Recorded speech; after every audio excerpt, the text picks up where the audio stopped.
Question number 7, Metiria Turei. My question is to the Minister of Education and asks, does she agree with the findings of the OECD Programme for International Student Assessment report that, quote, the socio-economic status of students is probably the most important risk factor associated with low academic performance, end quote?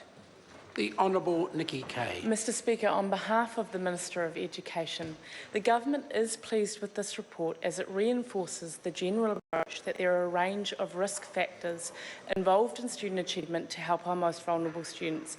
However, I don't agree with the member that the statement that she references is an exact finding of the report. If she looks at the executive summary, she will see the report says, analyses show that poor performance at age 15 is not the result of any single factor, but rather a combination and accumulation of various barriers and disadvantages. Supplementary. Supplementary question, Metiria Turei. So does the Minister dispute the findings from the report and their quote that the socio-economic status of students is probably the most important risk for children in their academic achievement? That is what they said. Mr The Honourable Speaker, Nikki Kay. as I said in my first answer, that I don't agree that it's a specific finding of the report. There are recommendations in the report, and I'm happy to take the member through and further supplementaries of what the government is doing in terms of those recommendations. But I think if you read the report, the 212 pages of it, it looks at all of the risk factors working together. Minister Parata, or I have been just in Gisborne today announcing actually a new program called Year 9 Plus that takes into account the range of risk factors, and we believe that's the best approach. Supplementary. Supplementary question, Metiria Turei. Thank you, Mr Speaker. Between 2009 and 2012, why did the percentage of New Zealand kids in the poorest households who were performing at the lowest levels increase from 28% to 42% under this government? The Honourable Nikki Kay. Well, Mr Speaker, I'd have to look at the specific. I'd have to look at the specific figures that she's quoting. But what I can say to the member is, when you look at the report and the cohort of children that are being considered in the data, a lot of these children actually started school in 2003. But since that time, our government has been very focused on supporting our most vulnerable kids. From the fact that we have been investing in obviously breakfast in schools, 6 million breakfast for children, we have been focused on Māori and Pacific achievement. We have more children, more Māori and Pacific young people than ever before in early childhood education. So my point is, since that time, we have had huge initiatives focusing on our most vulnerable. Supplementary.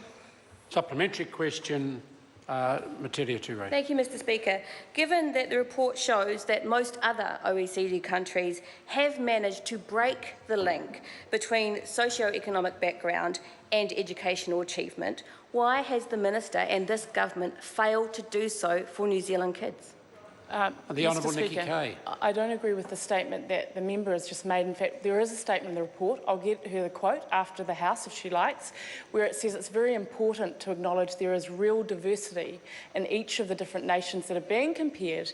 And actually, I think a key aspect of this report is saying, let's look at the specific risk factors rather than have a simplistic debate. Let's look at the fact that it does matter in terms of language, it does matter in terms of access to food. It does matter in terms of good teachers. We have to take a much more complex approach. These are complex issues, and our children deserve that we do that.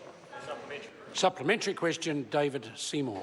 Is it not also true that the same report says and recommends that countries' education systems, quote, identify low performers? And what is this government doing about that? The Honourable Nikki Kay. Well, Mr Speaker, I do note that one of the recommendations of the report is that we actually need to know where these children are who are specifically low performing. And one of the key initiatives that we have implemented that has been opposed by opposition parties is national standards. We know where these children are. We are now resourcing more than ever before where we need to in numeracy and literacy, and we are putting more resource into them, and we wouldn't be able to do that if we didn't have national standards. Order. Supplementary question, Metiria Turei. Thank you, Mr Speaker. So does the Minister dispute the OECD finding that in New Zealand, the very poorest kids are more than 6 times as likely to do badly in maths than the very richest kids in this country? The Honourable Nikki Kay. Mr Speaker, I'll make 3 points. The first is we welcome this report because we actually believe all of the recommendations, actually we're doing a whole lot of things to address those recommendations. The second thing I'll say is we don't agree with the member that it is a key finding of the report, the statement that she quotes. And the third point that I'd make is my understanding is it's not 6 times, it is 3 times. And finally, we want to work together to make sure we continue to invest to help our most vulnerable students. Supplementary question, Metiria Turei. Why is this yet another minister? Order. Yet another minister Order. Can we just have the question, please? Thank you.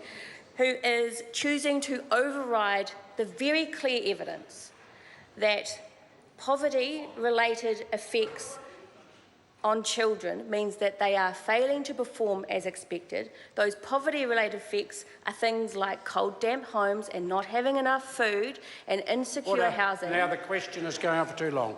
Bring the question to a conclusion. In the policies that this government is making and the failure to address the needs for those children. Why are you refusing to accept the Honourable evidence? Nikki Kay. Mr Speaker, on behalf of the Minister of Education, I just don't agree with the statements the member has made. We've said we welcome the report. Actually, there is a lot more that we need to continue to do to help our most vulnerable students. And we have done more than any other government, actually, whether it is insulating homes for some of our most disadvantaged New Zealanders, whether it is raising benefits, which will kick in April, whether it is targeting Māori and Pacific students, whether it is breakfast in schools, 6 million of them. We are doing that. And I think that this report actually confirms, when you look at all of the recommendations, that it's a complex area and you need to address all of the risk factors, not quote things like it's about poverty, but look at the real detail and address them specifically. Question number 8.